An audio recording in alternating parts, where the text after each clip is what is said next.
എത്ര പെട്ടെന്നല്ലേ മാസങ്ങളും ദിവസങ്ങളും ആഴ്ചകളും വർഷങ്ങളും കടന്നു പോകുന്നത്.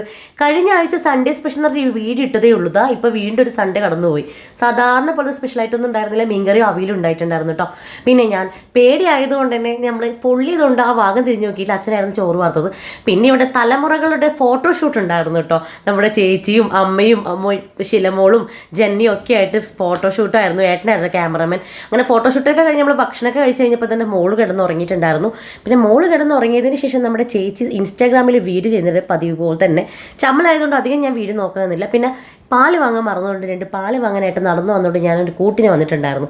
പിന്നെ പാല് വാങ്ങി തിരിച്ചു പോകാൻ വെറുതെ പോകണ്ടെന്ന് കരുതിയിട്ട് അവിടെ ഐസ് കടി ഉണ്ടായിരുന്നു. അങ്ങനെ പഴയ ഓർമ്മക്കായിട്ട് ഒരു ഐസും വാങ്ങിച്ചിട്ടുണ്ട്. സ്ട്രോബെറി ആട്ടോ ഞാൻ വാങ്ങിച്ചത്. പിന്നെ ഏട്ടൻ വേണ്ടെന്ന് പറഞ്ഞുകൊണ്ട് ഞാനത് ഫുൾ തിന്ന് നിർത്തിയിട്ടാണ് കേട്ടോ വീട്ടിലേക്ക് എത്തിയത്. കാരണം പൊതുവേ അച്ഛൻ നമ്മുടെ വീഡിയോസൊക്കെ കാണുമ്പോൾ പുറത്തുനിന്ന് ഭക്ഷണം കഴിച്ച് വന്ന് വീട്ടിൽ നിന്ന് കഴിക്കുന്നില്ല എന്നുള്ളൊരു പരാതി ഉണ്ട് കേട്ടോ. പിന്നെ അച്ഛന് വാങ്ങുന്നില്ല എന്നുള്ള പരാതിയുണ്ട്. അതുകൊണ്ടാണ്